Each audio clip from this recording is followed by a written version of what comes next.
Welcome to Boxing Fans Talk TV. I'm your host, T to T. You can refer to me as Miss T.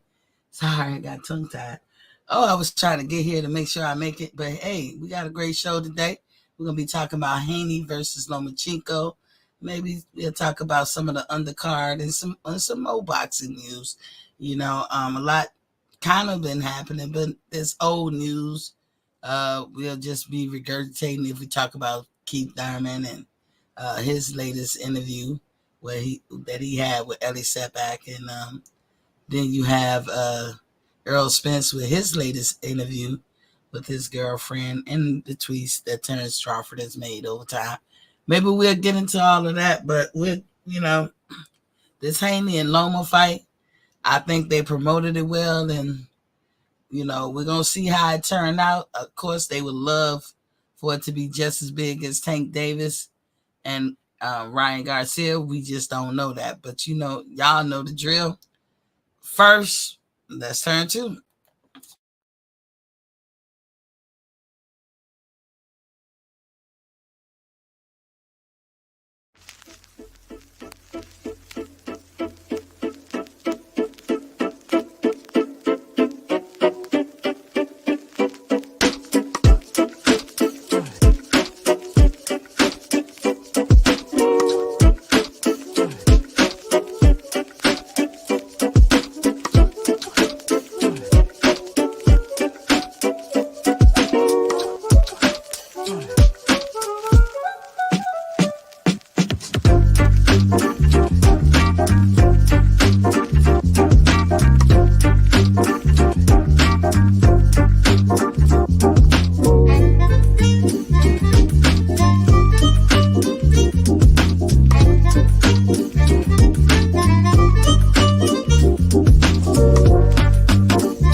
Welcome back to Boxing Fans Talk TV.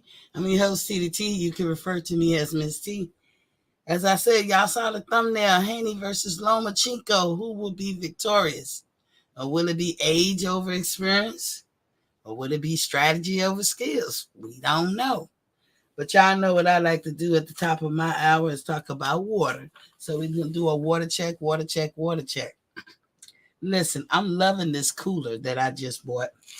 And I'm always trying to buy things or get things to improve my intake of water. Because sometimes I feel like even drinking water, you got to have a strategy. You got to come at it like you have a strategy. And so my strategy is to say to myself, to not to deny myself other drinks that I like, that bring me pleasure, like tea, sodas, sometimes juice. I can make my own juice, that's a plus. But, I like to think that I'm going to drink those things anyway. I'm not an alcohol drinker.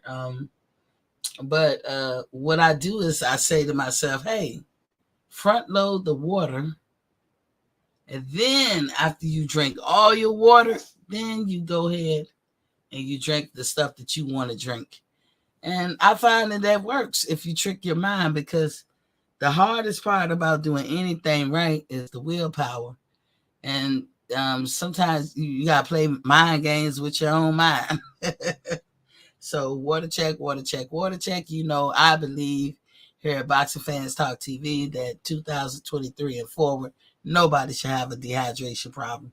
A lot of people don't know this, but sometimes you be walking around here dehydrated and not even know. But it causes damage, and you might not feel it right now when you're young. If you're in your teens and 20s, and maybe even your 30s, you probably throwing your hand up at me like, "Oh, T, go ahead on with that." But those of us who's a little bit older than our 30s know that those type of things going on in your life, they cause damage long in the long run, and you will never escape it. Once you damage yourself, you damage yourself. So we should all be drinking water. Everybody knows that your body is 70% water anyway, approximately. So everybody knows that water is an integral part of life, period. Any living thing must and always have water. So we are no different. So you can get your preferred water. I will tell you, I ran across somebody a while ago that's talking about they do distill water. Don't do that. Don't do that. That ain't for you. Not to be drinking like that. Maybe for a spell or two, because you're taking it medicinally or something, but don't drink no distilled water. But water check, water check, water check. Hopefully you guys reach y'all goal for the day. I'm on point to reach mine. So because I've been drinking like I said, with this cooler, I went and bought me 5-ounce cups. Ain't that something? I went and bought 5-ounce cups. So every time I have to take my medicine, I fill the cup up with down that real easy. It is so easy to drink 5 ounces. It's like 2 sips. I call it sips. It might be gulps. But I just like boom, boom, twice, and I take it to the, raise it up to my lips or something with this 5-ounce cups. And then I say, oh, I could do another 5-ounce cups. And before you know it, I done drunk 2 cups of water, which I was buying 8-ounce bottles of water and drinking that. And, I would drink most of it, like 75% of it. And then I get down to the last 25% and coast out with that one, But now with this cooler, man, 5 ounces, I'm like, bloop, done. Bloop, done. So sometimes you just got to buy little things to help you along the way. And but we know that a lot of people do not like to drink water. And we at Boxing Fans Talk TV, we advocate for the average person to drink at least 100 ounces of water. We know that, if you're an adult, and I would even dare say 16 and up, that you can drink a gallon of water, which is 128 ounces of water per day. Per day. It don't matter your size or any of that stuff. You can drink that. It's not a bridge too far. You can drink that and then some if you constantly sip on water all through the day. You will actually stay hydrated that way too. We say if you're not a big water drinker and you're not, at least give 2 times a day that you honestly drink a cup of water. And that's first thing in the morning before them toes hit the ground. Think of your body as an engine, and the water is the lube. Drink you 8 ounces of water. Have it on the nightstand. Learn how to drink your water room temperature. I prefer mine's cold, and that's why we advocate that you get a little mini fridge. Now, you can get them as small as a little box or something like I have, like 36 inches high. Hell, if it suits you, you get you a big old refrigerator. I wouldn't put a big old refrigerator in my room, but I got me a little 36-inch high refrigerator, and it does me good. I can keep a whole bunch of things in there, when I'm eating stuff and I don't feel like going downstairs, because, hey, you ain't supposed to eat in your room. At least that's why when we was coming up, that's what it was. But y'all know us grown folks today, we be eating in our room, don't we? So, sometimes you eat something, you're done eating it, but you're going to want it maybe 30 minutes from now or maybe a couple of hours from now. You're going to put it in the refrigerator. Or you bring up, some grapes or something, you put it in the fridge, or, something. You'll find a reason to put something in the fridge, but it's also to help to keep your liquids cool, in the type of temperature or consistency you want it. So, drink your water first thing in the morning. Like I said, get the body revving, get it going and everything. The second time to drink water is at night when you get out the shower. Throw your jammies on, Get in the bed, look at a program or two, read a passage in a book, read an article or whatever, and drink your water. Have it again on the nightstand. Eight ounces is real easy to down real quick. Do that before you go off into a deep sleep because it's a lot of work being done in a deep sleep. We're not talking about no average nap. You're not going to get a lot of work done on the inside of your body with a nap. Sometimes a nap is needed. You just need that little pinch of a sleep. But you want the deep sleep and you want that every night. So for those of you who are not getting deep sleeps, there's all kinds of things you could do, but it's probably because you're worrying about something. Sometimes you gotta have that ucket gene. I don't know why I just don't say the word, but bucket gene. You know what I'm saying? Sometimes you just gotta have that in you. Develop that gene in you or whatever.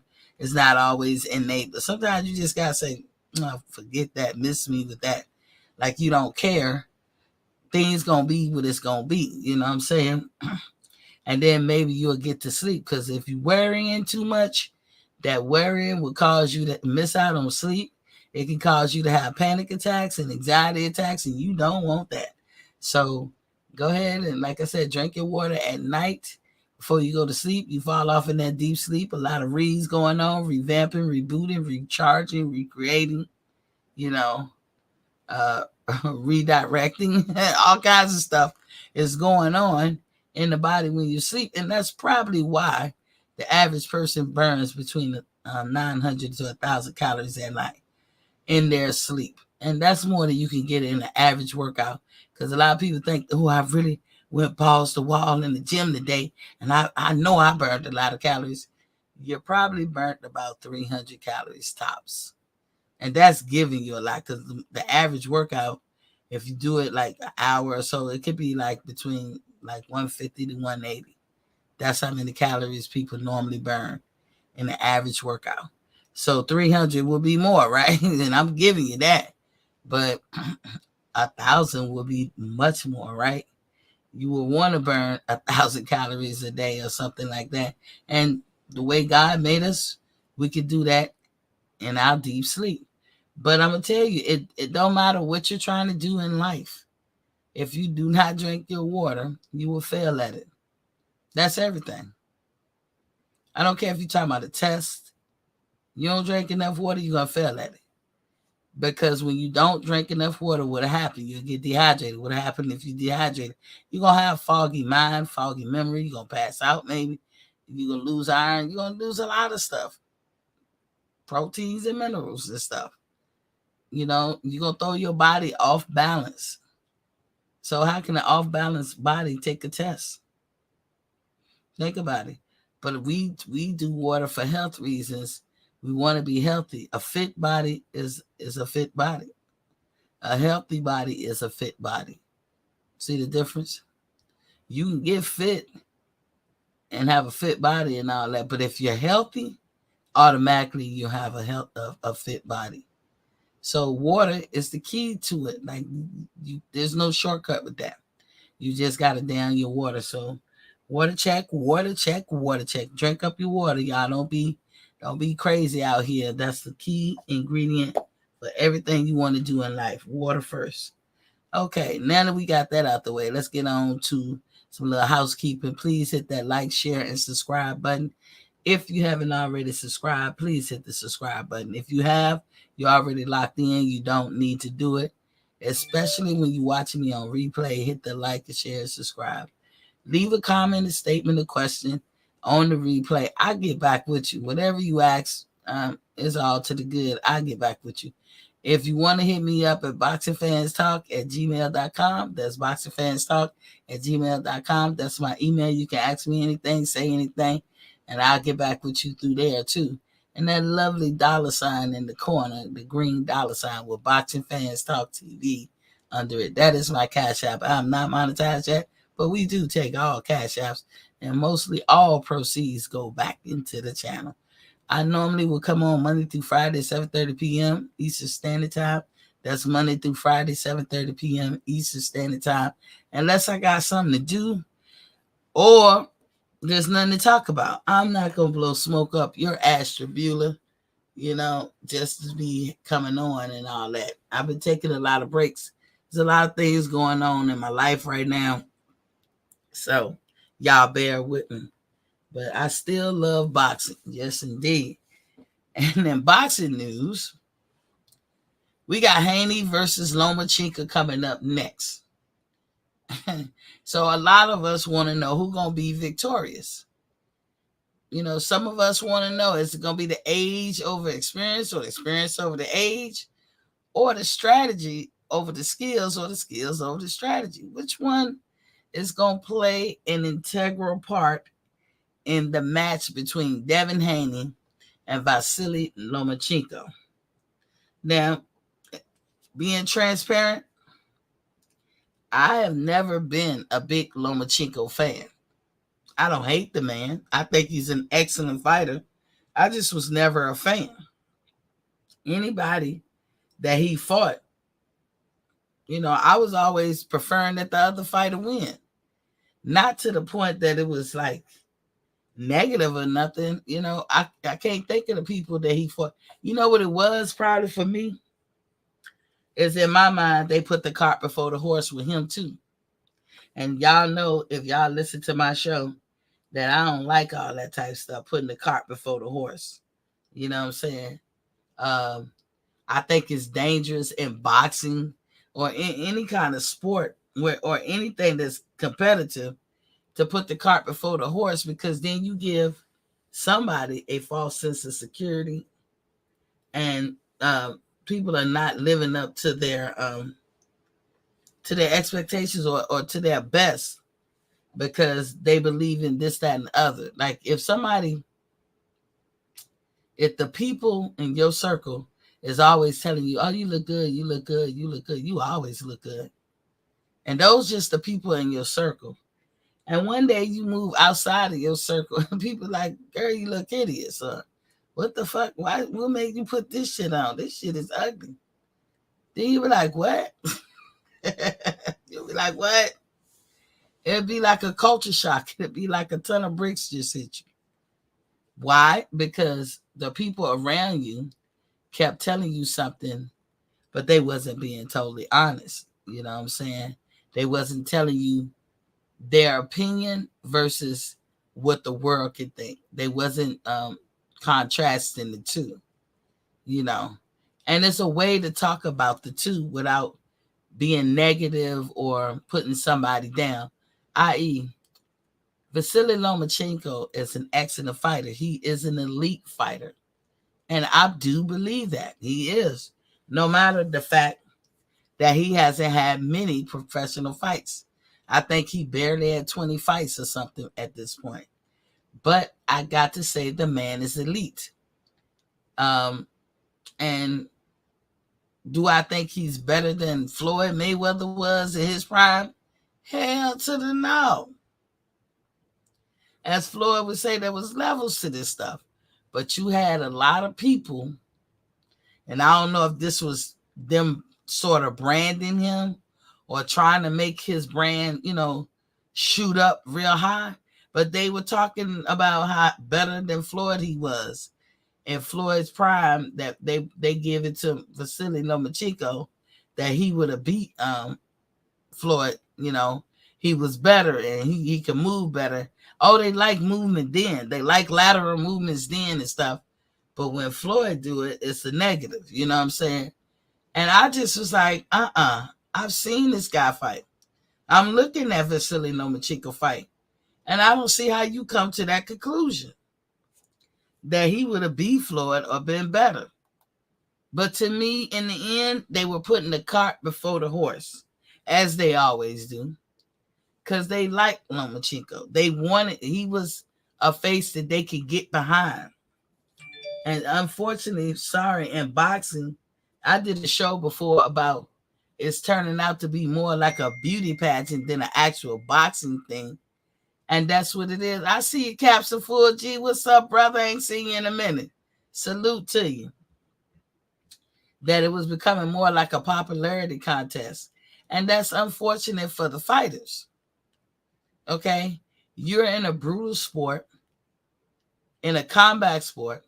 What you look like shouldn't fucking matter. It's what you could do in the ring. Now, let me say this for some of the people be like, oh, looks do matter. Okay, look, I'll capitulate to that a little bit, and here's how I would do that. If you have one eye, I don't mean one of the eyes is broken. I mean you absolutely a cyclops up in that mug. It would matter what you look like, because I ain't watching that. I don't want to be nowhere near you. You understand? So, stuff like that, or if you deform, I don't want to see it. With all due respect, if you had some kind of disability like Down syndrome, I'm not going to pay to see that shit. So, and Down syndrome is something we can tell about the way they look. So looks can matter in that respect. But overall, no. But, hey, that is how boxing is. It does matter what you look like, because depending on what you look like is how you're going to gain fans. But you can not have the best of looks and still be a person who can capture fans. You know what I'm saying? Could be your charisma, your swag, as they call it. Like Ryan Garcia, he's a good-looking young man. You can't say he's not. You can't say he's not handsome. So he gets popularity just on the strength of that. Before the popularity comes from his acumen in the boxing ring, it comes through his looks. Gervonta Tank Davis, if you're gonna get behind a black guy, you gonna get behind somebody like Tank Davis and Keith Thurman. They have the look that's appeasing to the eye. So, as I said, that's no reason to put the cart before the horse. Vasily Lomachenko definitely have the run-of-the-mill, old school, perfect look. The complexion for the protection of the collection. But the motherfucker backs it up too. So to me, when people want to say all wonderful things about Vasily and say he's this excellent fighter, I have no problem with rocking with it, because I know I'm not going to say it just based on his looks. But if people doing it for his looks and then his skills, so be it. The man is skillful. Then you got Devin Haney. Devin Haney is at an age where he's trying to find himself. And if any of us remember when we were that young, that's an awkward stage, especially if you won't get in the props when you were like younger, like in your teenage years, and then you coming into your own and you're exploring different looks and different styles and different swag and trying to figure out how to be charismatic and finesse interviews and all this stuff. That's what he's going through right now. That's what I see. But this building him up like he the second coming? No. I would tell all of you guys, stop that. Stop the cap. So I'm going to break him down based on what I see as facts. If I miss something, I miss something. If I'm wrong, I don't mind coming back saying I'm wrong. But Haney is an excellent fighter too. I can even be okay with somebody saying he's an elite fighter. But Haney has a lot of flaws. And the Russell family pointed them out years ago. And I've watched, and he hasn't corrected what they even pointed out.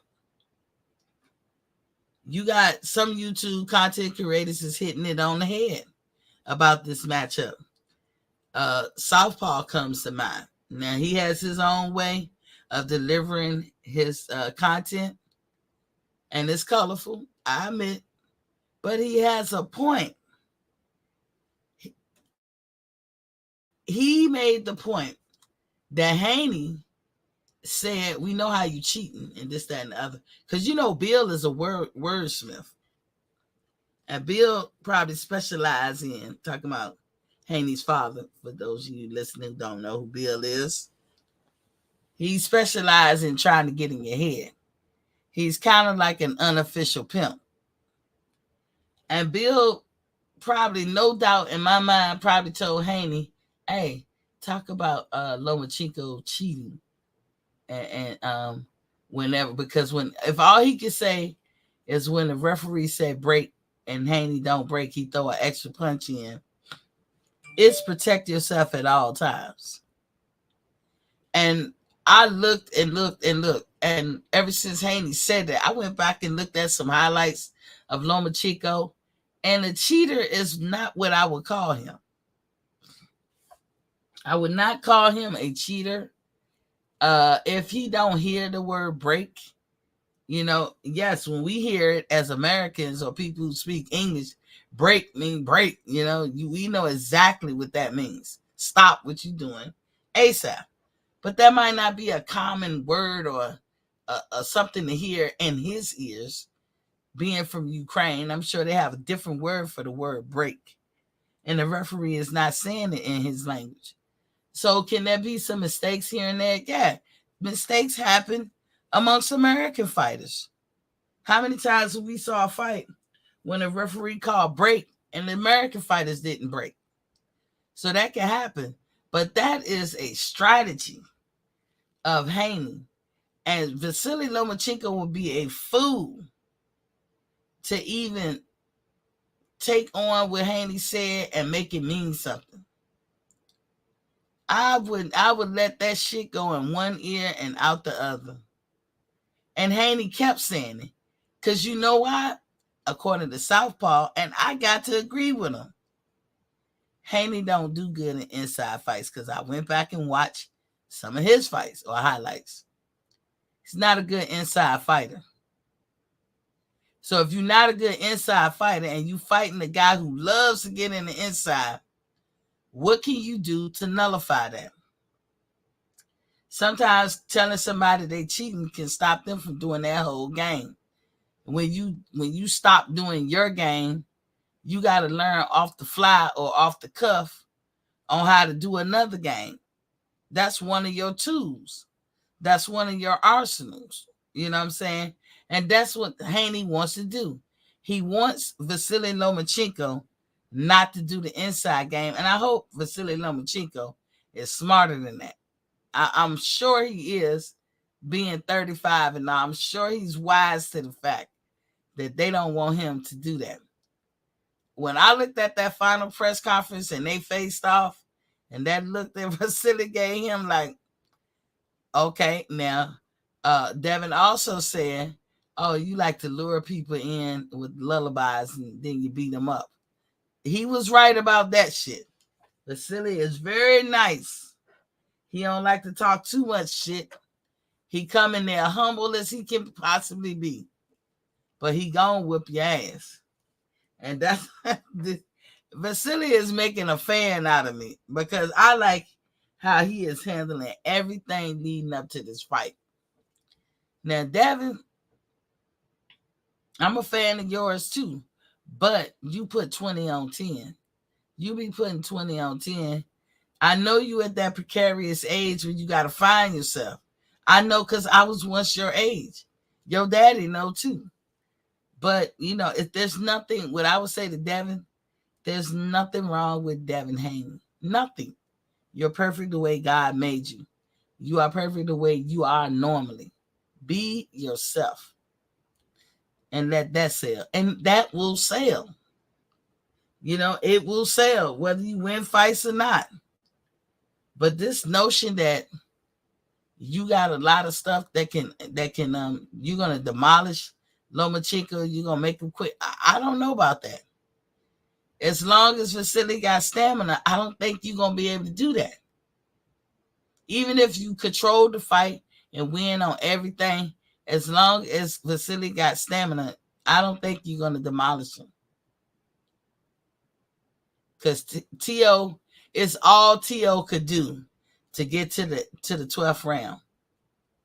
T.O. pushed himself past his limit, because Vasily, After he figured out how to get in,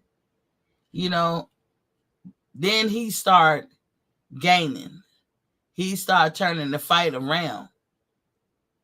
And if T.O. didn't push himself through that 12th round and picked it up, Vasily could have very well been a tie, or they could have gave it to Vasily. But T.O. picked it up and caused damage. Now, what's the difference between Devin Haney and Teofimo? Teofimo actually got power compared to Devin Haney. That is the difference. That is what made Vasily Lomachenko gun shy and trying to get past T.O.'s jab and his first offense, because T.O. was also being first. That makes a difference. But again, Vasily Lomachenko had to find a way to get past that.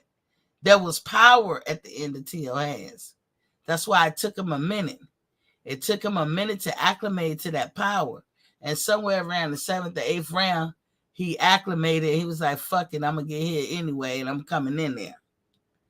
But do y'all think that Loma going to have such problems with the Devin Haney? I don't say that Devin ain't got power. He got regular power. Anybody who hits you got power. Like, I got power. I could hit any of them as long as they have their hands to the side that they don't hit me back. And they can be like, bitch, that hurt. You know what I'm saying? But do I got the kind of power that's going to make them, to stop them from getting up on me, causing their damage or giving their offense? No, I don't got that kind of power. And that's what, when people say that Devin don't got power, that's what they talking about. You don't got that power that can make a person get off. I think Tank said it best. How you going to keep me off you when you ain't got no power?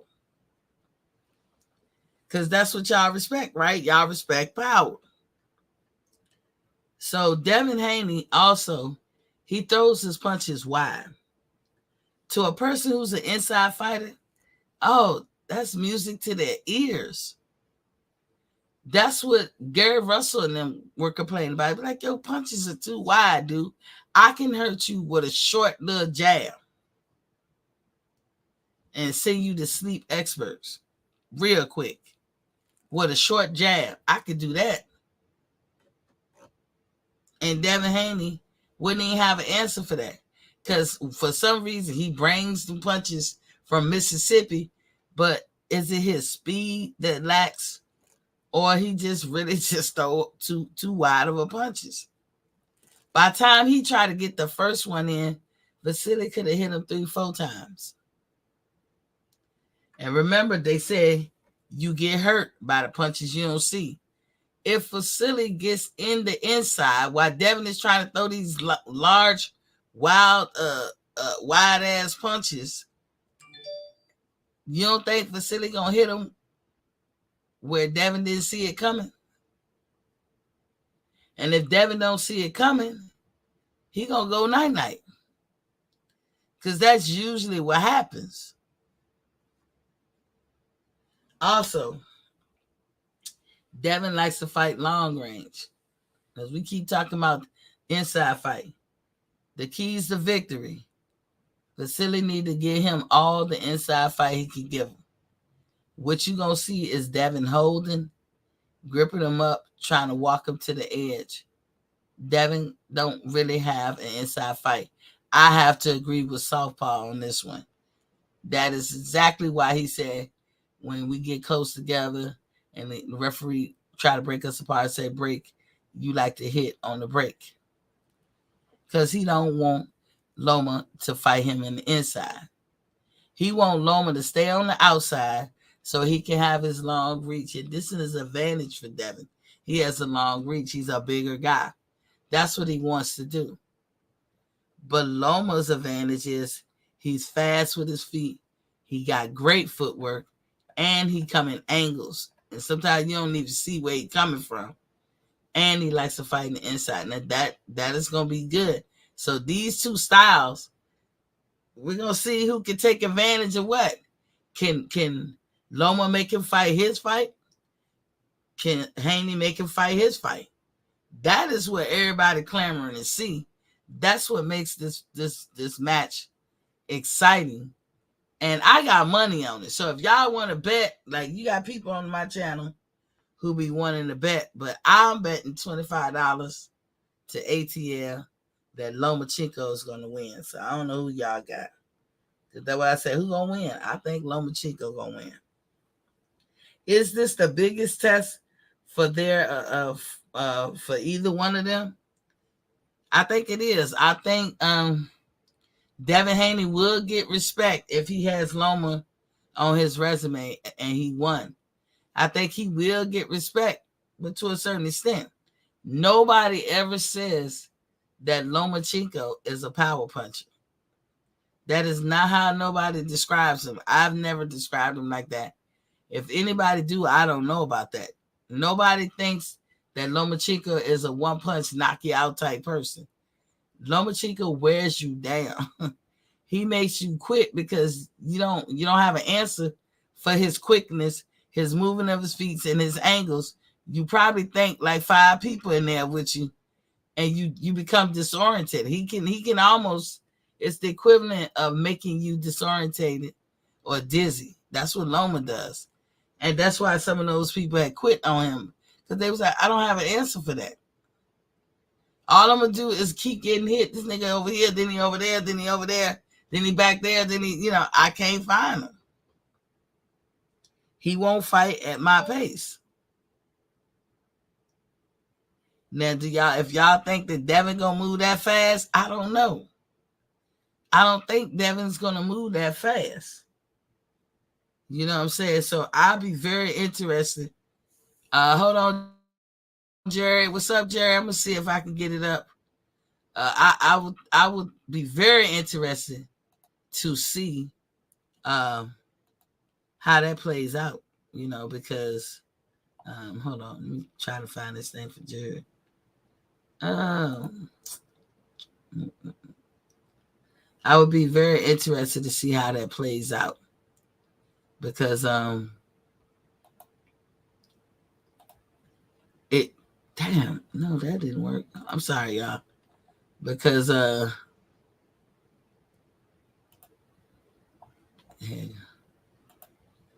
whose footwork? It's gonna come down to footwork. I think Loma got the better footwork. Now some of y'all gonna be like, "Why you picking Loma over Haney? What's wrong with you?" Look, it's not a big deal. I told you, this whole community can be in the business of putting the cart before the horse. I'm not. Devin Haney is an excellent fighter. He's just 24 years old. He got a lot to learn. He got a lot of experience to gain. He's already like an elite fighter. But there's people who show you that they got different levels than he do. Devin has a never-ending tank. So Devin, what we know about Devin, he ain't gonna get tired. And if you don't got a gas tank like him, he'll beat you. Because he relentlessly keep doing his game. But Devin don't have a lot of game. He don't fight good going backwards to me. He doesn't fight in the inside good. It's a lot of shit he doesn't do well to me. But when he fight against the opponents that he do, it seems like he is doing well. Because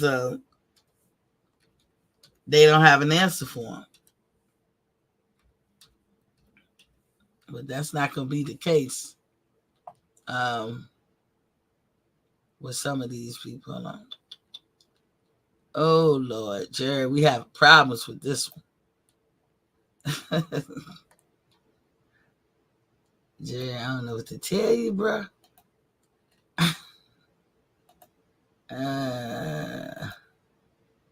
I'm looking, Jerry. Why is it? Let's see. Let me go here. Hold on, y'all.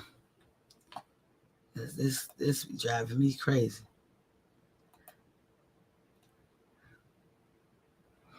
I think I'm getting to it, Jerry.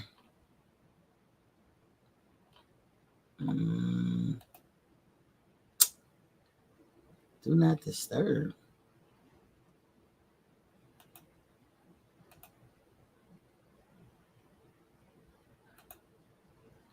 Why did it do that?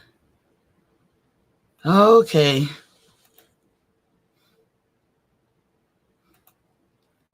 I don't know why it's doing this. I don't even say. Oh, hold on, y'all. Let me test it. Okay. I don't know if y'all heard that ring. Okay.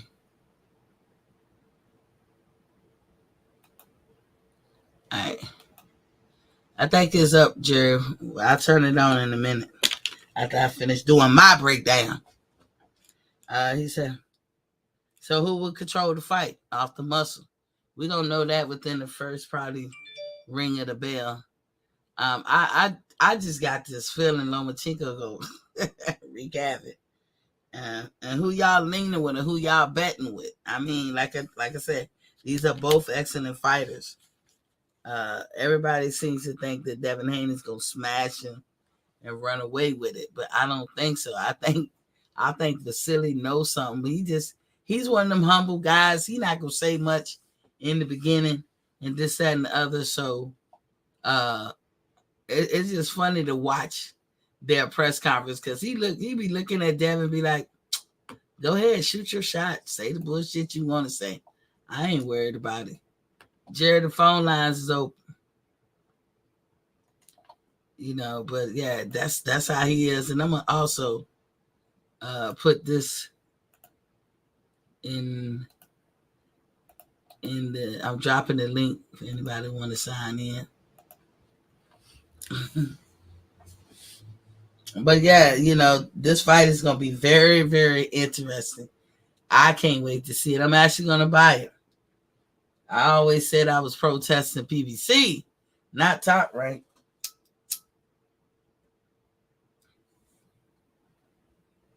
So this time I'm gonna make sure I'm up and running way ahead of time.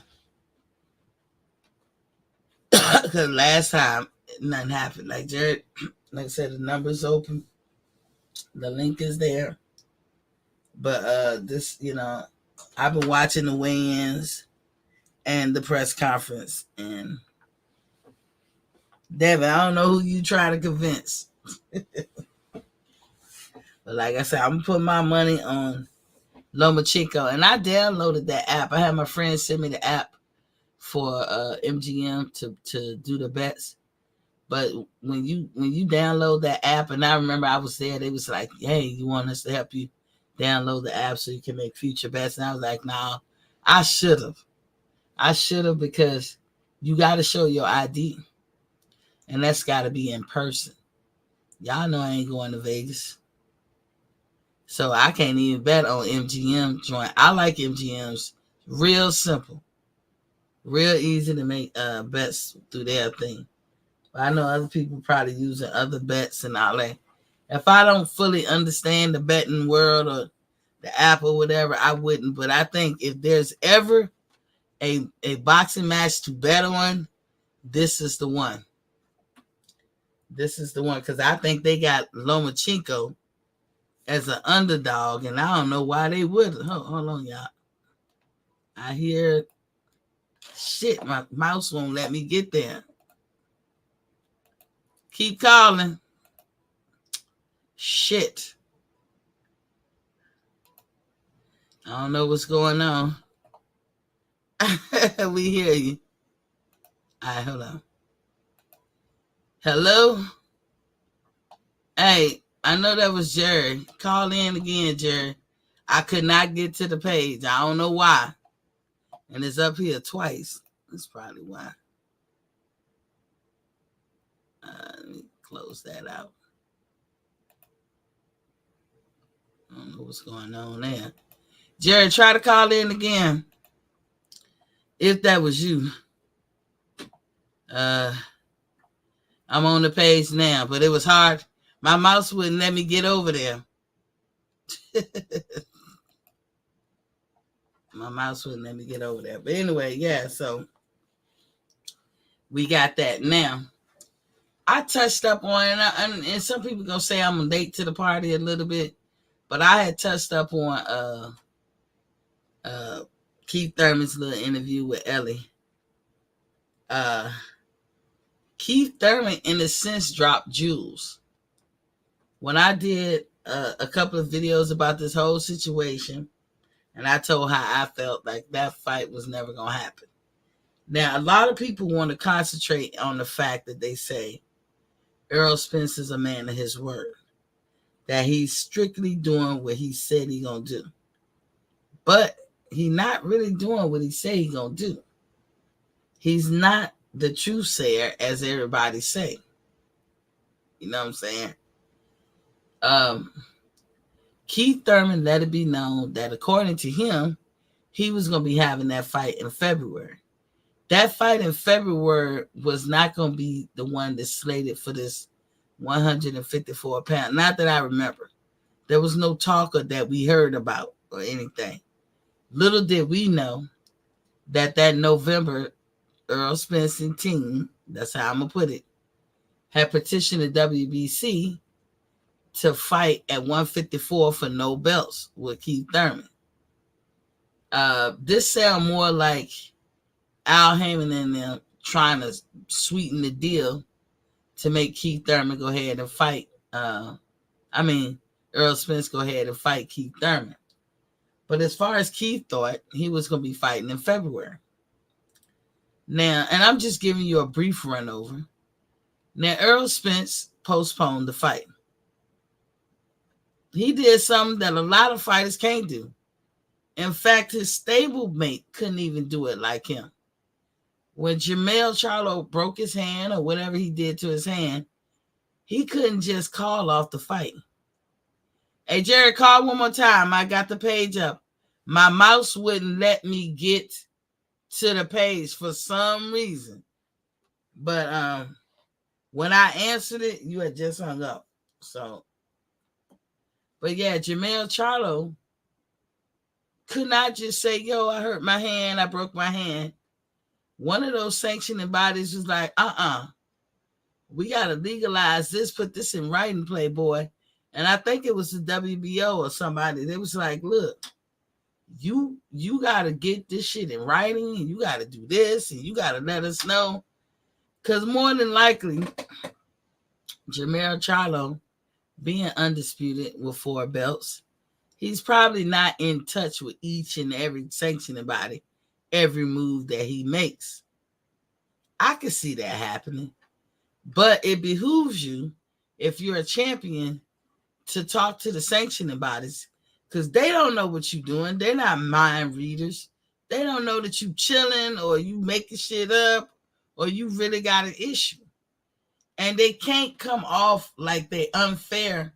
That's going to spoil the bunch. Who the hell wants to be a part of a sport that's just blatantly unfair? Nobody. Just like they made Jermell, he had 5 days. I think they gave him like 5 days or something to get his shit together and let them know what was going on. And so he did it. He did it. And you ain't hear nothing else about it. But look at the buffoonery, though. Look at the clowning. He was supposed to fight Tim Tszyu, right? Tim Tszyu is about to fight another person in Ocampo. I'm assuming Ocampo moved up. Tim said, oh, this is a worthy opponent. But we seen how Spence dismantled him real easy. But then we seen him fight Fondora better than most people had at that point. He comported himself well in that Fondora fight. Maybe he's a better fighter at the higher weights than what he was. Maybe at 147, because you never know as a fighter, is your powers and your acumen and all the good traits that you have or abilities. You never know, does it work better at the lower weights or the higher weights? You have to figure that out by trial and error, right? So Ocampo got dismantled easily by Errol Spence. But I don't think Errol Spence can dismantle Fondora that easy. Maybe now that Fondora took a loss, But I don't think he could have when Fedor was on that winning streak and everything. So all that to say, Tszyu is about to fight Ocampo. What happened to Jamel? How is it that y'all can sit out? How is it that the sanctioning bodies let these fighters just sit out for long periods of time, and then some people they don't let do that? They put the pressure on. How? And how does that look fair? And then I just read something, and I think it was a tweet through Victor Conti. He was talking about, and I think Caps are full. This is what you want to talk about. How Terrence Crawford has agreed to do VADA testing all year or whatever, or something to that effect. Don't misquote me, but something about he's agreed to open VADA tests or whatever. Now, mind you, I think he agreeing to all year, kind of like what's that other fighter? The Filipino. Oh, what's his name? Nonito Donaire. Which I love Nonito Donaire. I'm a fan of his. That dude has always was open with the VADA testing all year round because he ain't got nothing to hide. His shit is natural, and he got the heart, and he go in there to win it. And if he so wins, so be it. And that's what I like about fighters. You know, have the heart to get in there and give it your all. It don't mean you always gonna come out on top. But Terrence has agreed to that because if you have the WBC belt, it's not about you agreeing to being tested by VADA. You will be subject to test by VADA only when you have a fight. Or if you're an active fighter. So if you think about when Tyson Fury be saying, I'm retiring and all this stuff in between his fights, and then out the blue, at the last minute, he be like, yeah, I got to fight, and it's a month and a half away. He doing that shit on purpose. He can hide all his cheating ways that way because they're not going to test him ever. But if you're an active fighter, and the way the WBC clean boxing program works, as soon as you got a fight on the line, you have to submit to tests. Now, we know Errol Spence, at least that's what I'm going to say, unless I see some amplifying truth somewhere else, Errol Spence did not do VADA testing before the Ugas fight. I don't care what you say, because when they came up with the list of people who did it, Ugas' name was on it and Earl wasn't. Hell, Tyson Fury's name was on it. And Dillian White's name was on it. And everybody who was fighting that year name was on it. And I mean, out of everybody, Errol Spence is obligated to the fullest to be in that clean boxing program and take those tests. You saw what happened to Barrios. Either he didn't comply with the test or he tested negative, positive for something. I don't know because they didn't go into it. But whatever it was, he was knocked out the clean boxing program.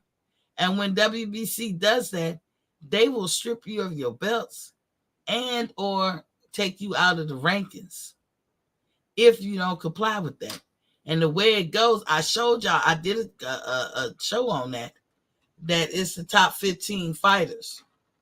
So Earl being number one of the number ones because he has a belt. He has a WBC belt. He should have been tested, and he wasn't. And now the hoopla is about him being re-enrolled. And I think I seen something where they say he has to re-enroll. That, it just proved what I said all along about him. It proved what I said. I bet you Devin Haney has had to take some of that test. And guess what? Lomachenko, by virtue of the fact that he's trying to fight Devin Haney, and that match is on the line, he has to take it too. They all have to comply. Once the contract is signed, they have to be enrolled in the clean boxing. It's going to be random. They show up, they do the test before, during, and after. But Mauricio and them have to pay for it. So a lot of times Mauricio and them want to pay for it after. Captain G was on the show explaining the advantage of doing the test after the fight versus before, during camp, or during, leading up to the fight or something. But that's how things are going. But getting back to Jermell Charlo, I know I'm over the place and everything, but when it comes to my mind, so Tim Tszyu is calling Jermell a drunk. That's what he's saying. I guess he's trying to shame him into doing what he's supposed to do. Why isn't Jermell fighting Tim Tszyu? And if he's not going to fight, because he's supposedly only not fighting because of the broken hand or the hurt hand. Well, your time is up, shawty. Why isn't he being held accountable for skipping out on the fight? He can't say, oh, my hand gonna be totally better by this month or whatever. Nobody cares about you got to give me 2 or 3 months after the doctor cleared me. Come on, man. They don't do that. Not to that extent. We was under the impression that he was going to be ready by this summer. Hell, we in May. We 2.5, 3 weeks shy from June. Tim Tszyu like, shit, I got to keep it moving. I got to keep it pushing. He done fought Harrison, won in spectacular fashion. Somebody who beat Jermell Charlo. And now he's supposed to fight Jermell, and Jermell's nowhere to be found. But the WBC and the WBA and the IBF and the WBO, they're not going to do nothing about that. And that's kind of fucked up. I've been telling you that Earl, when y'all try to classify him as the truth and he's honest and he does what he says and all of that is a lie. I've been saying last year he didn't do the violence. How we know he not cheating? How you gonna say he honest Abe and him of all people needed to take the VADA test? And he didn't take it, but his opponent did? That makes him a schemer, a liar, or scammer or something. You know what I'm saying? But he couldn't do it alone. He has had help. And then we get to the Lomachenko and Devin Haney. If Devin Haney comes in there and displays power that we never seen before, we're going to be looking for the back door like, what you on? How you cheating? That's what we're going to be looking at. Because we never seen Devin with power. And we don't think we ever will. But maybe, just maybe, Devin Haney is one of those fighters where his power would be more on display in the higher weight classes. Maybe when he moves up to 140 or 147, he's going to have some power. But all we need to hear is he engaged with the clean boxing program. It's both of them. Not just him. It's both of them. That's what I need to hear, number one. But like I said, Keith Thurman let it out. He was in training to be fighting in February. Errol Spence canceled it. Under no legal paperwork, nothing. It's just, he up and canceled it. Like, who does that? How did this man have that kind of power that nobody else has? But that's what he did. I saw the write-up of what PBC had to say about his latest accident. And they said the only information we got is what he put out on video. That means all that video that we all saw is the only evidence or anything that PBC got. Or WBC, you might as well say. So he was able, but then again, they was trying to make the fight not for the belts. So Mauricio wouldn't have been upset. But the WBA was a part of this too. So I don't know. Keith Thurman let that cat out the bag. I was gonna play his video, and like I said, I'm late to the party, but I'm not. I like to let things marinate or sit a little bit after they come out, just to make sure I'm calling balls and strikes. But Keith Thurman also made sure to let us know he has no intention of being nothing but a welterweight. You have to go back and watch the video. He let us know that. But I said all along, if there was really a fight, you would hear Keith Thurman's mouth. Because that dude is not shy from breaking shit down and talking. If you look at that video, you will find out a lot of stuff. He also threw out a great question. Why you not fighting me, Earl? Tell me the real reason other than the reason you tell the world. Great question. Earl gonna say, because I wanted to fight and you wouldn't fight me. But Earl understands that because you can't be mad at some shit that you do yourself.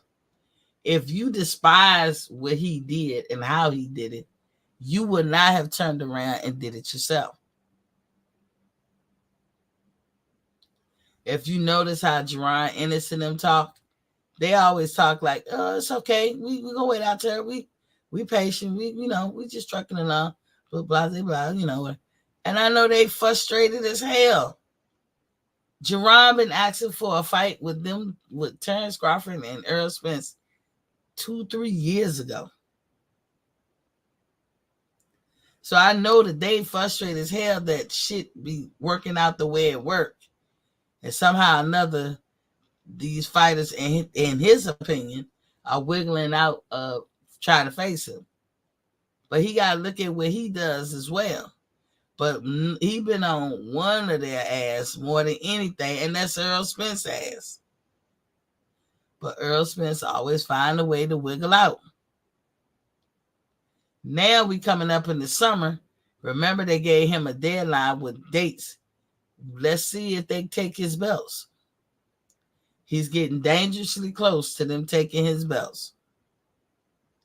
We're going to see what he had to do. Because Keith is talking now because he knows for a fact he ain't getting that fight. I think Keith didn't say much because, one, Keith ain't going to mislead the public. And two, it was always maybe.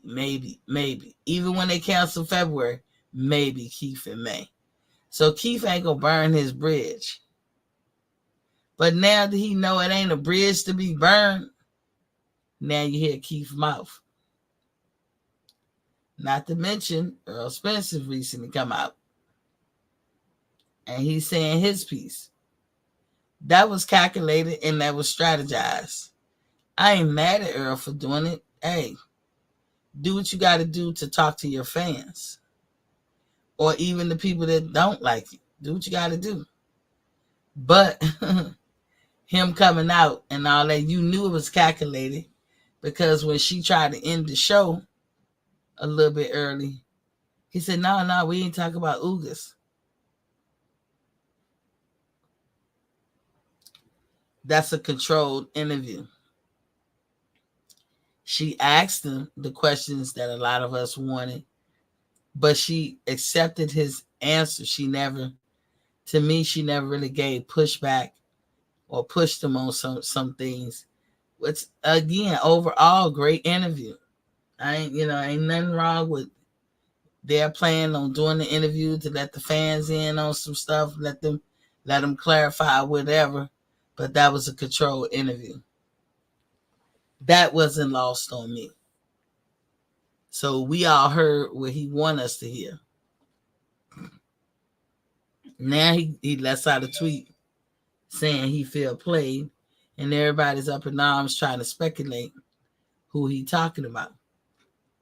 Your guess is good as mine. If you're a Bud fan, you can feel like he talking about his people because I think they played him.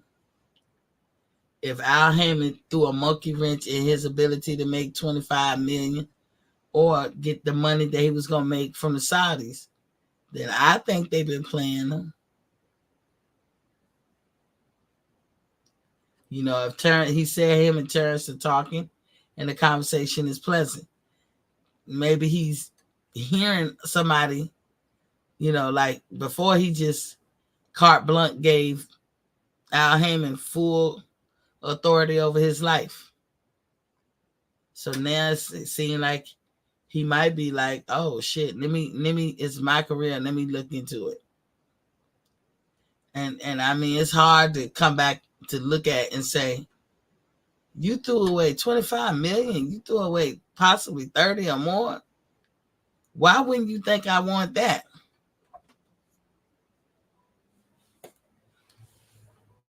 Now I'm gonna try.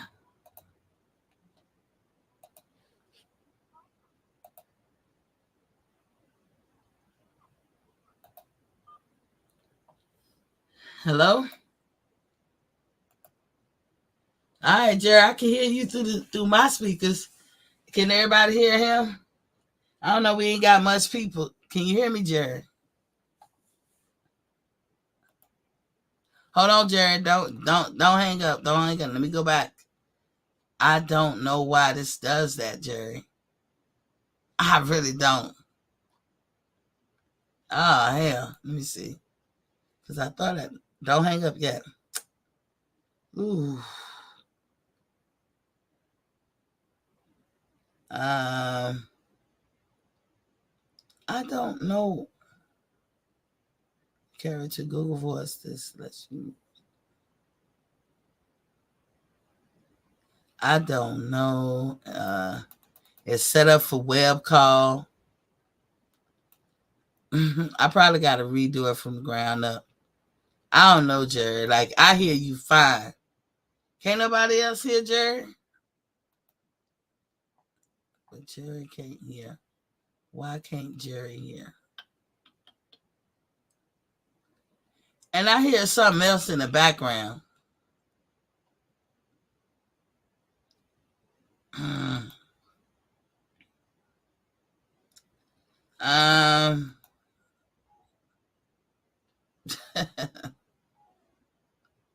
Well, Jerry, I don't know what's going on because I thought I fixed it.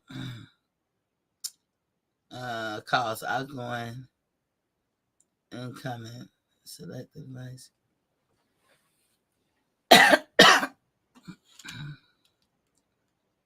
I said the web. I mean,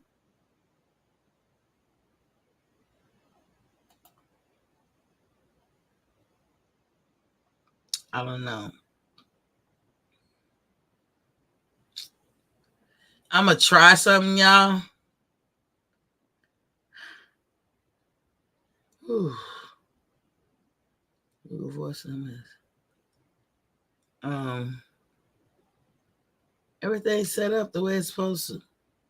Check the manager voice management comment.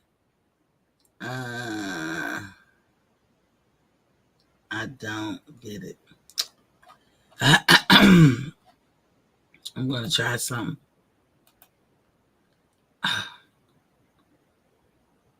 What is this? Jerry, if you there, I'm gonna try something. I'm gonna see if this works.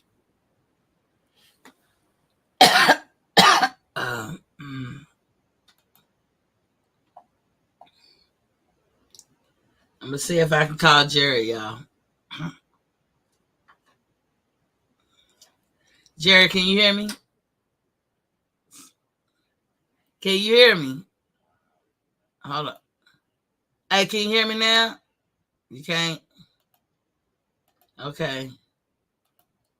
I feel you, Jerry. Thanks. Hey, that was old Jerry. We was trying to get him through. I really can't tell you what's going on with my calls.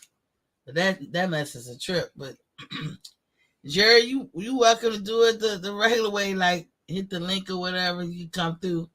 Andrew Charles is in the building. He said, can't hear Jerry in the chat. No, I know. Like that would he said he couldn't hear me. I really don't know, y'all. I feel like I gotta tear it down and rebuild it up. Probably wind up getting a new number or something. After I done got used to the damn number. Anywho. So y'all heard me talk about all the stuff, the advantages and disadvantages. I'm actually looking forward. I'm gonna come on live when the fight go down. I'm gonna be sitting right here watching it.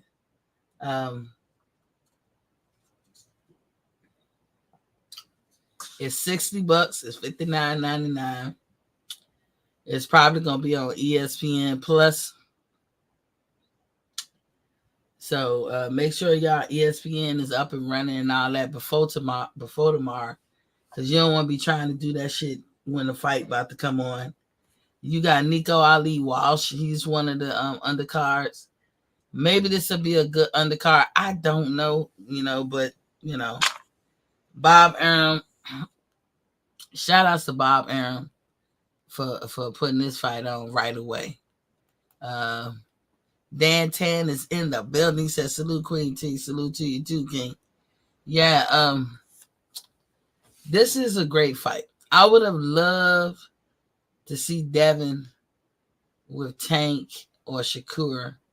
But a lot of consensus, a lot of people nowadays, they try to say that, like, what's that dude that used to be the coach of Triple G when he said, black people don't really sell. And that's a lie. That was just a straight up lie. But a lot of people took that mantra on and used it and regurgitated it and everything as if it's an actual factual thing. It is not true.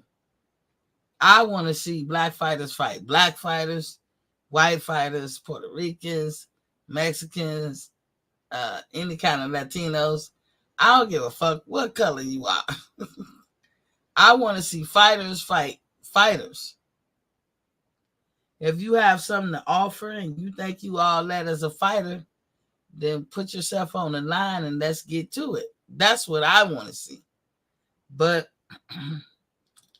you got that, and I don't know sometimes is that the reason why we can't get fights like Devin Haney and Tank or Devin Haney and Shakur. But I'm gonna tell you, y'all will be sleeping on some money if y'all don't put those fights together. Lomachenko is a good fight too. I'm telling y'all, I'm reading his body language, and I ain't no expert. But Lomachenko's facial expressions and body language, he gonna fuck young Devin up.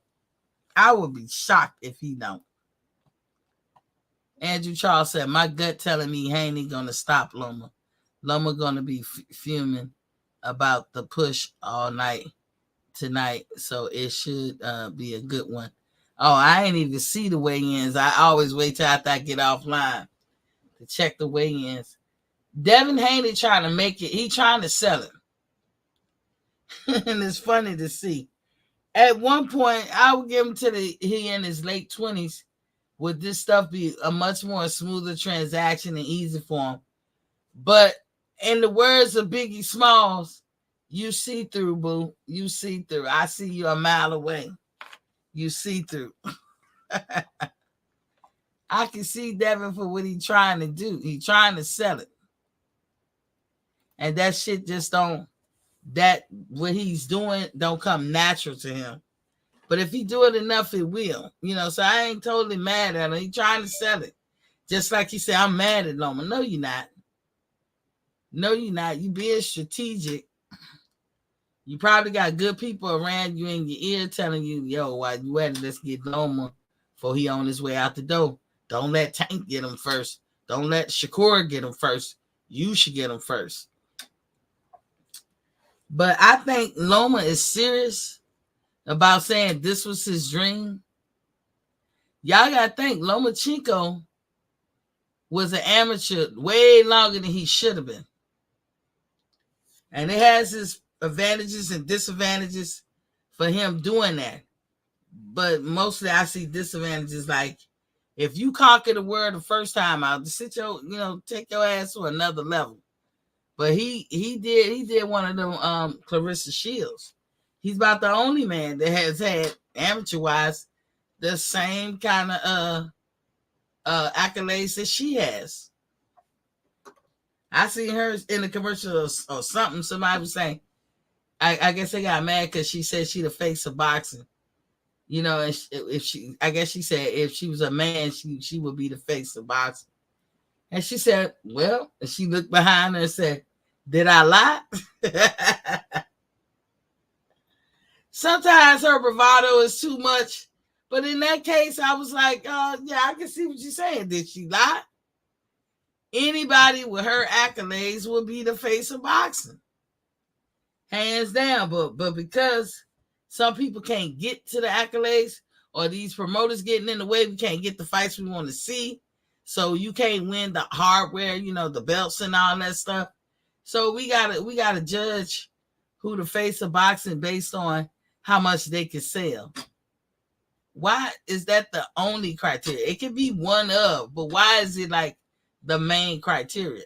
I throw in what hardware you collected as well. You know, if I gotta look at you and wonder, do you got what it take to, you know, I don't know. Or you gonna win the fight.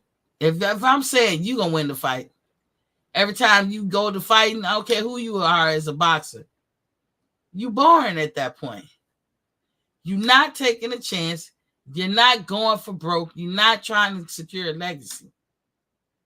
No way, no how should every fight that you get in, we should be able to look at you and say, yeah, you got this fight. You're going to win. Should never be like that. The talking of shit should be like that. But the fans looking from the outside looking in should never be able to look at a fighter and say, yeah, you won every fight they get in. Andrew said, sorry to spoil it for you, but Devin gave Loma one of the hardest shoves I've seen in a weigh-in. Now, you good, you good. He trying, though.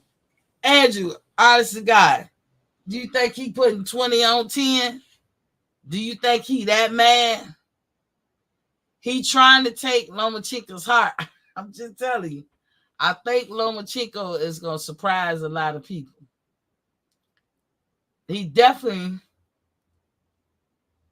going to expose Devin. Now, let me tell you like how I see it as business-wise. The money is in Devin being a champion for boxing, period, as a whole. Bill Haney and Devin Haney, I think they slick.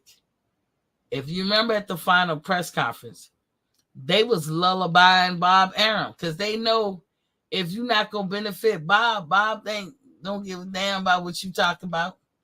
So they were like, Bob is my home. Bob is done right. He's done great for us. And, you know, like they talking like they're trying to be with Top Rank without actually saying they're going to be with Top Rank. But here's the thing, Bob. He is not going to sign with you if he don't have to. Even if Devin Haney loses all his belts, I don't know if he will sign with you. You know, if he wins his belts, he's going to get that sweetheart deal that he had with Eddie Hearn again. Because Eddie just going to see the money in it, with everything. Eddie going to see that he got a seat at the table when it comes to 140 pound and 147. Because Devin is definitely going to get up. I think the highest Devin to get up to is probably 154. But they try to lullaby Bob as if Bob probably didn't see it. I think Bob saw that shit. Yeah, signed with Bob Arum. That's our team. That's our home. Yeah, right. Because we all know how the corruption bullshit to be going down in boxing. You can't name one promoter that didn't probably try to fix something, fix a fight or cheat. Let's go down the list and call them out, shall we? Oscar Valdez with Top Rank. Correct? He popped dirty. Ain't nothing happened to him. And he won his fight with Kaseko. So we got Bob Arum on the hook, and we can name plenty more that fell under Bob Arum's banner, where they did some rogue shit, some cheating ass shit. PBC, you know, that goes without saying. That goes without saying. We need to go into that. Recently, you got Eddie Hearn with Conor Benn. Even if Conor Benn turns out to be innocent and that was all, you know, fine and hunky-dory, Eddie Hearn tried to hide it. That's what make his shit fucked up. And you know, with Oscar, another one that goes without saying. And Floyd, I'll say Rolly, getting the gift twice. You understand? You might even say 3 times, because Tank, that fight with Isaac Cruz could have, in my opinion, really could have went either way, if not a draw. But this is Mayweather Promotions, and Tank was fighting, and that wasn't going to happen. So I'm going to say like this. Bill Haney and Devin Haney is very smart to not be up and out front with it like Bob. After this fight, we definitely done. They are pouring honey all over fucking Bob, trying to make him get a warm and fuzzy like they'll potentially stay. Why would Bob want Devin to keep his belts over Lomachenko getting the belts? Every promoter wants to have in their stable the guys that hold all the hardware. That's why Al Heyman moved way too cautious when it comes to Earl Spence and sometimes Jermell Charlo. They got all the hardware. They one of the few in their stable that got all the hardware. That they probably extend some grace to Jamal. Jamal hasn't fought in like 2 years. Where is the stripping of his belt? I'm sympathetic and empathetic to his plight, but come on, fair is fair. We can't be so sympathetic and empathetic to a person that we neglecting everybody else or treating everybody else unfair. No, you can't do that. Or let me rephrase that. You shouldn't do that. But with this Lomachenko and Devin Haney, in my opinion, if there was going to be some funny, dirty business going on, it's going to be in favor. If it's Bob's event. So if they working for Bob, then I can see Bob going with Lomachenko. But Lomachenko hasn't outright said what he going to do. Is he even going to continue boxing? But I don't think Lomachenko not saying is a ploy or a tactic or whatever, because Bob got to decide who's going to be with him. It's very possible Lomachenko could get dogged and demolished like Devin Haney said he was going to do, to the point that he got to go ahead and hang it up and take it back to the house. Now, if he do, Bob lost Lomachenko. Lomachenko could very well win those titles and then drop them within a couple of months and be like, I'm done with boxing. Again, Bob lost Lomachenko. But if Bob thinks that Haney's going to stay with him, shit, he better rethink that. It got to be something that happened to make them want to stay. Andrew Charles said, business-wise, Haney is the investment. Yeah, overall boxing, Andrew, he is, because he's younger and we can exploit that more. But I don't think Haney got much longer in the 135 division. I think this is it. I think this year is it for him. Just even looking, if you remember how he looked when he had to get down to the weight for the Campos fight, he looked crazy. I didn't know what everybody was talking about. I finally saw them pictures. I was like, oh. He said, even if Loma wins, he's out the door. Haney is the future He just got to get this win tomorrow. I don't know. Because I don't think Lomachenko is going to want to hang it up. I think he going to want to defend his title. He seemed like the type that want to cement it. But having just come through war, he now finally getting his dream realized. He was 2-time Olympic gold medal winner. You can't get no sweeter than that as an amateur career. And as a professional to be undisputed. He's a 3-division world champion and to be undisputed. So as far as accolades, shit. His accolades will be better than most people's. It'll be better than Devin Haney's because Devin Haney will be just undisputed. If Lomachenko wins, he's undisputed 3-division world champion. You know they had put him on the pedestal, so I'm sure he has gotten lineal or a ring at one point.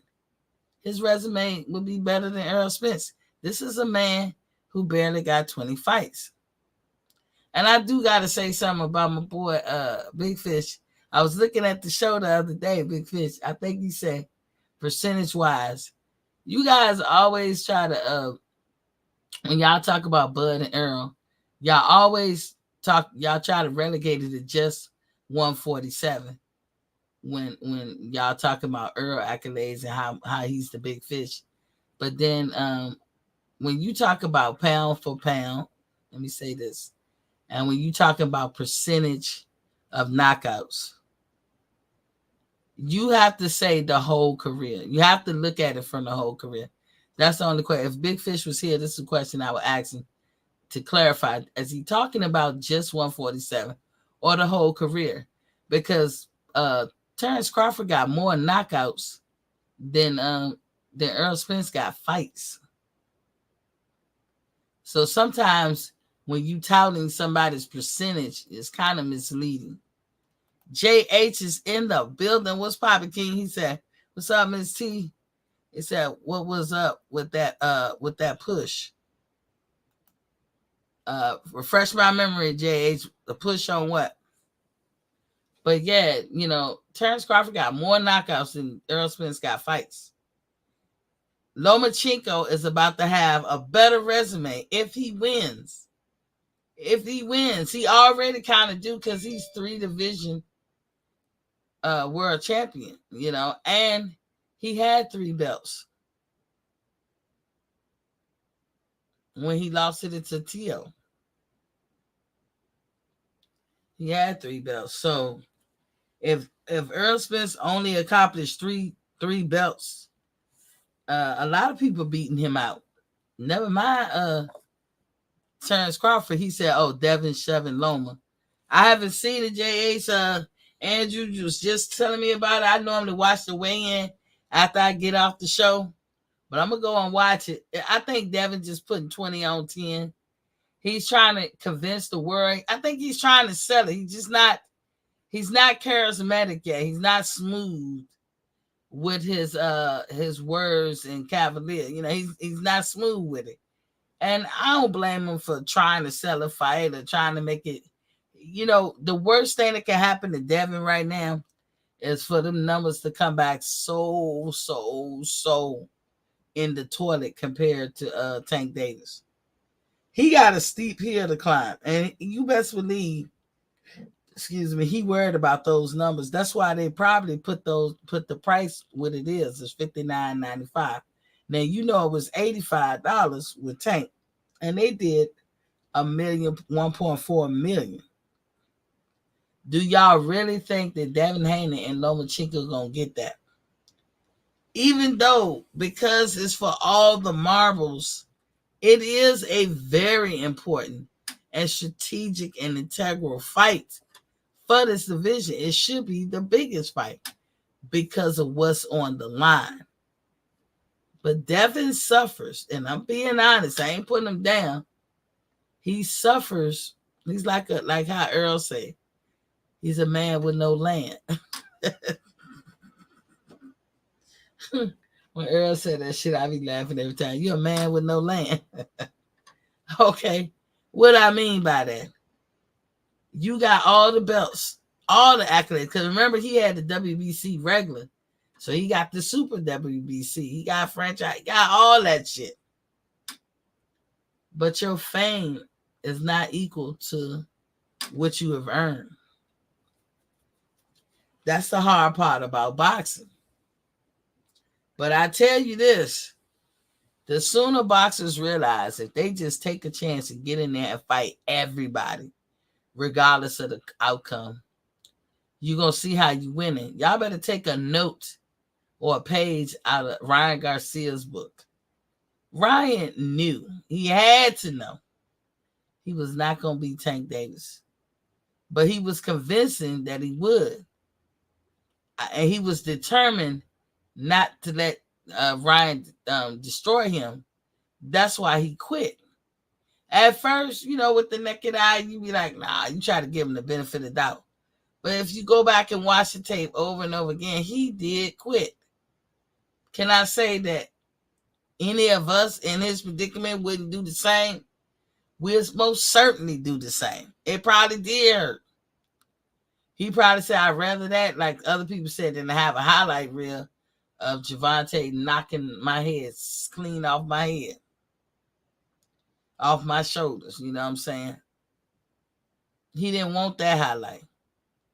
Because look how much they replayed and talked about the highlight when Luke Campbell knocked him down. Can you imagine Gervonta knocking him down with a headshot? He didn't want that. Look how they give Rolly some shit. And by the way, that guy that Rolly fought, shit. Now I want to see him in with the Isaac Cruz of the world, with Tank Davis of the world, with Shakur. I want to see him in with the top guys. I want to see him fight Devin. But he's 140. Devin, you going up to 140 fight Barroso. Every fight that Devin has been in, I felt like he was going to win. The only one that came close to me thinking like, he might got a chance was JoJo Diaz. And I told y'all, in my opinion, why Devin lost to JoJo Diaz, because JoJo, no fault of his own, he did his best, and my hat's off to him. JoJo let off the gas. I'm just being honest. He let off the gas at times when he shouldn't have. He was tearing Devin ass up in the inside. Devin, you can have almost, if you ain't know no better, if I didn't know no better, I could have sworn I saw Devin knees buckled a couple of times with some hits to the guts from JoJo. You know what I'm saying? But don't nobody ever, Devin fights like he want to make sure you don't get to his soft spots. And I know that tactic because when I was a young girl, I was very, very thin. I'm talking about before the girls came through. I was very thin. And when I would fight, and I had to fight boys and girls, I would be so nervous and scared that once I started throwing punches, I never stopped. And just my adrenaline or just fear or nerves or whatever just kept me going. I didn't care if I got hit, but I would never stop. I'm hitting you all over the place. Like it was just a barrage of punches coming at you. And I won a lot of fights that way because I never stopped. I never let you get a chance to do shit. You ain't gonna lay on me. You ain't gonna wrestle with me. I'm not doing none of that shit. I got these two hands that you can eat, and that's what I would do. That's how I fought. Now, I wasn't polished off or anything like that. And then once I learned karate, I probably got a little bit more polished. But I see Devin fights like that. In my opinion, Devin, he likes to fight, but he has to keep you at the end of that jab. He can't let you get in because he don't know how to fight inside game. He don't know how to fight going backwards. I ain't gonna say don't know how. He ain't good at it. That's the best way to say it. He not good at it at all. So that's how Devin is. So Lomachenko, if he want to win the fight, he got to get in the inside and mash the gas. Don't ever get off. Don't ever take your foot off the gas. This is every round, all 3 minutes. And you will see Devin quit. I guarantee you, if Lomachenko fight that fight. But if Lomachenko worried too much and stay on the outside, and Lomachenko has to sell out. Because Devin got them long reach, and that's what he want to keep him.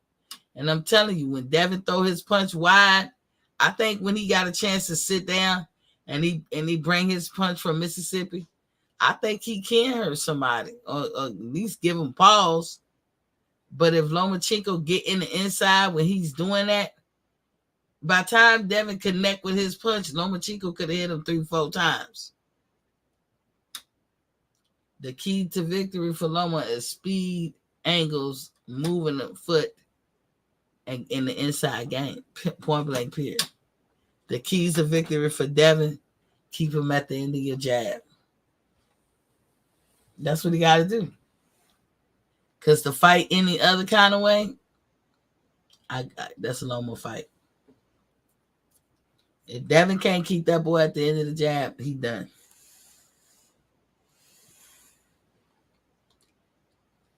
As far as Keith Thurman, like I said, y'all have seen the video. To me, he did drop some knowledge. And it confirmed a lot of things that you heard me say about Earl Spence, or channels that you hear them say, Earl Spence a ducker. He's been lying, da, da, da. It just confirms it. Am I mad at Earl Spence? No, not like I used to be. Because I don't even think this fight going to happen. You know what I'm saying? But it ain't turned. It's everybody, like I said, what you do in the dark come to light. Even Earl Spence video, his interview with his baby mama, confirmed what we have been saying all along. He's just now getting an epiphany. Where he's not going to drink no more. Sorry. Well, he's not going to drink no more, do any of those things. And, you know, that just happened. Somebody said at the last fight he was drunk. But he's just now deciding. And so all of that's going to be held against him. He wasn't, when we say out of shape, when it comes to fighters, we're not talking about how you judge regular civilians, regular people walking around. He is way out of shape.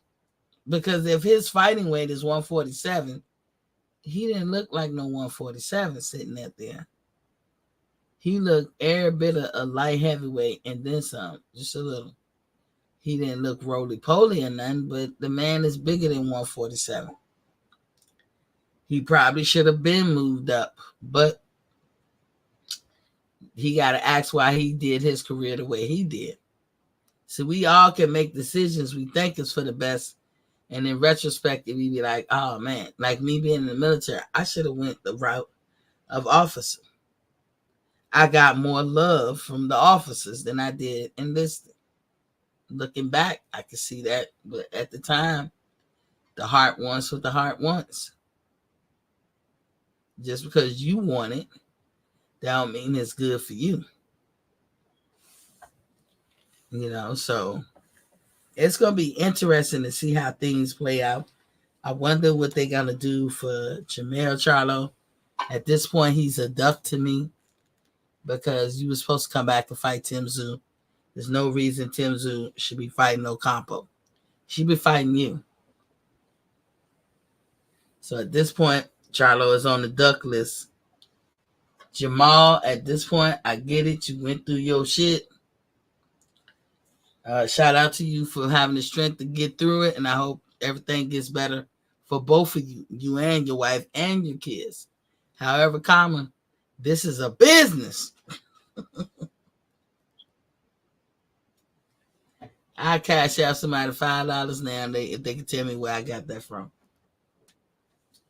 This is a business. You got to pick the one I'm thinking of. But anyway, fair is fair. You're not the prima donna. All the fighters, all of y'all are equal. You cannot hold that belt hostage because you went through something. You gotta let it go, shawty. You know, that's why I like Keith Thurman. Keith Thurman eventually, he was hearing what Earl was saying, but Earl had to get his weight up. You know what I'm saying? Like, he had to have more fights. He had to accomplish more things. At first, he was a Rudy Poot, new to the weight division. No matter if he was always this tough guy, he was new to the weight division. Keith Thurman won't looking backwards, and why should he? Why should we expect from Keith Thurman what we don't expect from nobody else? So Keith Thurman made a wise choice not to pay attention to Earl. Be like, man, get your weight up. It's kind of the same thing that they said to Terrence. Get a belt. Once Earl became notable, and Keith saw with his injuries how it was making it unfair for the other welterweights, what did he do? Nobody gives him credit for the shit that he done. He relinquishes his belt and makes a deal with Mauricio Sulaiman that Mauricio will gladly give out to any of the fighters out there, is make him an emeritus belt. Give him the emeritus belt, which meant that when he's ready, he can come back and get that number one spot.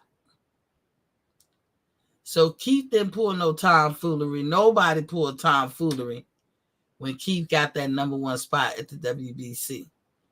That is something he orchestrated when he gave up the belt, as to not hold up the welterweight division. Now you got Earl, the so-called true Spence, holding up the division. He holding the belts hostage, and they ain't doing shit about it. That is not fair. You need to treat him like you treat everybody else. I'm pretty sure the IBF about to strip his ass, because that's what they said. You cannot show favor to some people and not all. Everybody come in with a clean slate and a fair opportunity. Your career is what you make it. But if people are going to jump in and throw monkey wrenches in your career, on every aspect of the game, it's bad enough your promoter can fuck you over, shelve you, don't get you in good fights, don't build you up right, don't promote you. These are things that all fighters got to deal with. Now you got the sanctioning bodies holding up the divisions because they showing favor to one fighter or the next. There's nothing honest about Earl Spence when it comes to the boxing and making the fights that need to be made, or, talking to his fans, or even the people that is not his fans. I'm not saying he's a terrible, terrible person, or he's a liar, but I'm saying he has not been forthcoming and truthful about a lot of things. And when you listen to Keith Thurman or Bud or some other people, even listening to him, you can tell that he wasn't. How we know that his latest accident won a DUI? That shit is covered up like a motherfucker. You cannot find who was driving. Not that they would name off an underage person. They knew what they was talking about. We don't know if it was an underage person. We can't even figure out the car. And if y'all go back and look at those videos, in the videos, you never saw another car. You just saw his car in the wreckage. I mean, if you collided with another car, wouldn't another car be right there in front? You never saw that. You don't even know who the boy's parents are. Now, that's not private. They can mention their names. Just can't mention the name of the boy. Even if it was a boy, we don't know if he made it, did he die, did he whatever. It's too much cloak and dagger when it comes to that. And then y'all turn around and say this man is honest. Hey, come on now. Y'all putting 20 on 10. That's why I say stop building up these fighters, putting the cart before the horse. Because then when people tear them down with just the basic truth, then it look like people are being petty, and they're not. Stop lying on these fighters. Devin Haney, you just gotta have to work on being charismatic. I see you. I see through you. Like I said in my Biggie Smalls voice, you see through, boo. I see you. You're not mad at Loma. You're not mad at him at all. You're probably glad that you're fighting him. But if Loma whip your ass, he gonna make you eat them words that won't no white fighter ever beat me. He gonna make you eat them motherfucking words. And he should. That should be the most motivating factor right there. Even if that's what you believe, don't say that shit. To all the fighters that made this, and like, don't ever do that. Don't put color on it and shit. And if you talk about color and all that, learn how to talk amongst your own people or in private settings instead of mixed company. You don't say that shit if that's what you truly believe. Now you pose a challenge to this nigga. Then you try to say he cheat and you know he don't cheat. Then you try to get all up under his skin. He gonna make you pay. I think Lomachenko is a very disciplined dude. For him to be a 2-time back-to-back gold medal winner is way different than Clarissa Shields back in the back, her gold medals. There ain't many women. Can you imagine the amount of men that you have to climb over to be at the top of the pile as a boxer, whether you're amateur or professional? And this dude did it twice back to back. Yeah. Yeah, I think his mental game, his IQ, his experience is going to be hard for Devin now. If Devin got a little bit more pop on him and Lomachenko still think about the Teofimo loss and be hesitant too much, he can't get past Devin jab, then I know that Devin going to win. But if he come in the inside at will, I guess it'll come down to nutrition. Not nutrition, attrition. Because both of I've not noticed that Lomachenko run out of gas. But when he was getting hurt by Tio, he was. Anybody would be if they constantly getting hit and can't get a hit. You will run out of steam. Devin Haney has a tank. And he got a full tank the whole way. And he just going to keep doing what he do best. Which he's an excellent boxer. And he's going to keep doing that until the end of the fucking round. And if you look at any time Devin Haney was hurt, it was because of inside shots, inside game. So that's all I got to say about it. Tomorrow, I'm going to try to go live. When the fight come on, y'all come through and watch with me. Thank y'all for joining me. Hey, Jerry, sorry that the phone just is what it is. I'm sorry. I'm going to still try to work on it, Jerry. But I heard you fine. It's just some kind of way we couldn't get that to go through the computer. I don't know why. Thanks, Andrew Charles, Dan Tan, JH, and everybody else, Captain G4, who come through and all that stuff. It won't much to talk about because you got the interview with Keith Thurman, which was very revealing. You got the interview that Earl Spence did with his girlfriend, which was very revealing to me. And you got the different tweets and this, that, and the other, how people feel. We getting to crunch time, y'all. We are at crunch time. We're going to see how this summer play out. If people being fair, some people got to get stripped of their belts. Earl Spence, Jamel Charlo, and Jamal Charlo. That's fair. You would do it to anybody else. That is fair. It is what it is. But that's all I got. I want to say thank y'all for listening. I know I've been gone all week, but this is all information to me that was coming out.